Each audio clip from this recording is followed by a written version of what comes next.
வாழ்க வையகம், வாழ்க வையகம், வாழ்க வளமுடன். வேதாத்ரி மகரிஷி அவர்களின் நாள் ஒரு நச்சிந்தனை. நாள் ஜனவரி 27. தலைப்பு சாந்தம். நாம் உடலால் வேறுபட்டு இருக்கின்ற போதிலும் உள்ளம் என்ற நிலையால் நமக்கு தெரியாமலேயே உலக மக்கள் அனைவரோடும் ஒன்றுபட்டு இருக்கின்றோம். ஆகவே நாம் சிந்தனை செய்யும் போது நமது அறிவின் கூர்மைக்கும் வேகத்திற்கும் ஏற்ப பல அறிஞர்களோடு ஒன்றுபடுகிறோம். நமது அனுபவத்திற்கு எட்டாத விஷயங்கள் பலவற்றை நாம் அறிந்து கொள்வதே இதற்கு சான்று.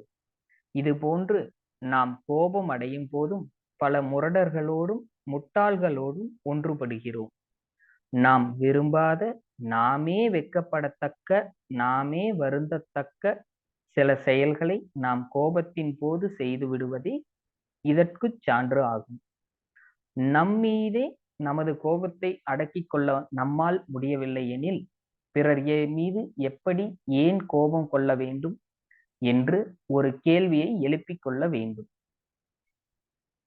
நாம் சாந்தமாக இருக்கும் போதெல்லாம் நான் கோபத்தை ஒழித்து விடுவேன் என்ற திட சங்கற்பத்தை பல தடவை செய்து கொண்டு வெளிப்போடு இருந்தால் முதலில் சில சமயங்களில் தோல்வி அடைந்தாலும் பிறகு நிச்சயம் வெற்றி கிடைக்கும். வருமானம் கிடைக்கும் போது சேமித்து வைக்கும் பணம் தேவையான போது உதவியாவதைப் போல் சாந்தமாக இருக்கும் பொழுது கொள்ளும் உறுதி கோபம் எழும் போது வாழ்வில் ஒரு புதிய திருப்பம் உண்டாக முன்வந்து நிற்கும். அருள் தந்தை. வாழ்க வளமுடன்.